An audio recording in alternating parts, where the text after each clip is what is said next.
Get in the video.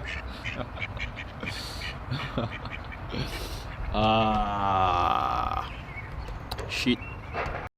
Check out the new spot. Jeez. Looking good, looking good. Check out my homie over here. What you saying? I hope he's in the camera. What you saying, bro? Anyway, so this is part 3 of 3 of how to get to know you. Knowing yourself, and this one is the challenges you encounter as you do that. So yeah, let's get to it. Before we do, it was just sunny. I hope you can see. Now it's overcast. It was very, very sunny not long ago, but this is England. This is Manchester, Birmingham for you. Anyway, let's get to it. Can you hear the birds? Anyway, this is part 3. If you haven't seen the first 2 parts, I recommend you go and watch them. It will make more sense, but if not, do your thing, who cares? Anyway, so this part, the 3rd part, is about the challenges you encounter as you get to know yourself. And yeah, so let's get to it. So, right. So everything up to now in your life has been as a result of a certain lack of information. So through meditating, lucid dreaming, reading your natal chart, journaling, etc., new information is going to come to your mind, and to implement this new information will require some form of change in habits.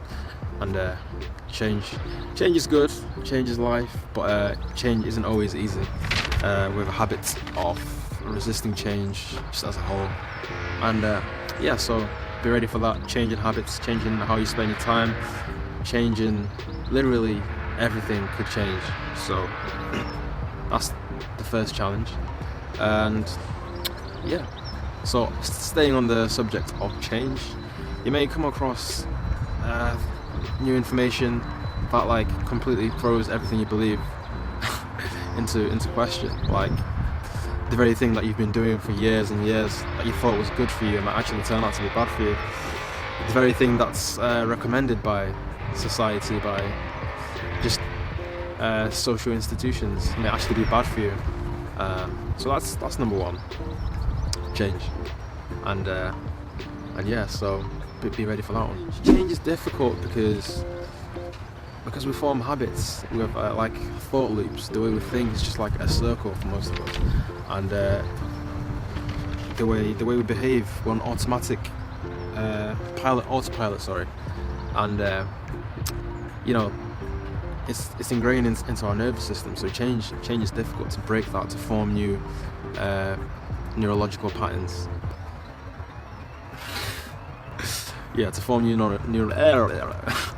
neurological patterns, and this takes time. It takes months to build new pathways. So during that transitions, it will be very, very easy to just revert back to old habits, and that's why change is so difficult. But it's worth it, and it's for your best interest.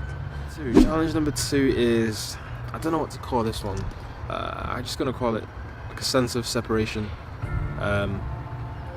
In many ways, for example, when you start to get to know more about yourself, you start to get to know more about the world. It's like goes hand in hand, and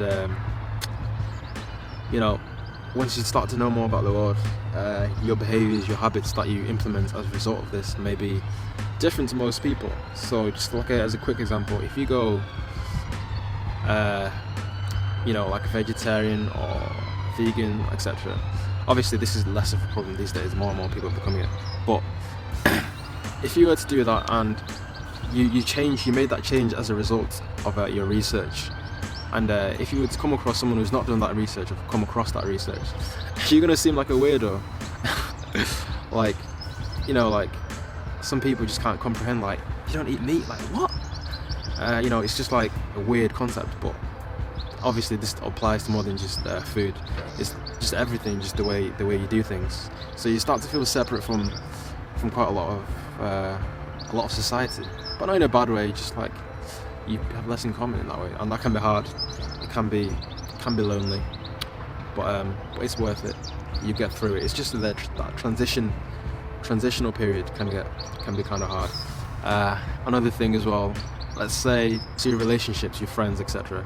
All these you bonded with these during these relationships as a result of shared interests and activities and all that.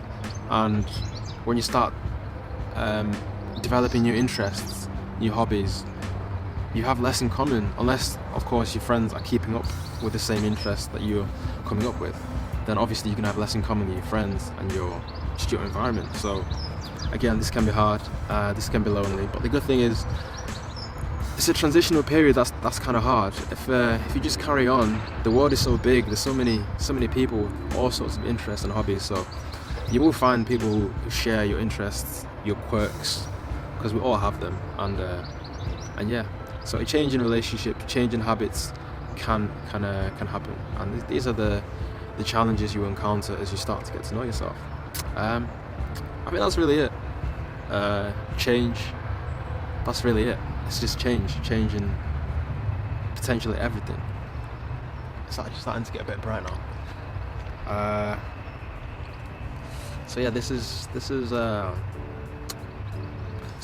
it. This is the end of part 3. Hope you learned, and if you like the video, make sure to leave a like, subscribe, and yeah, peace.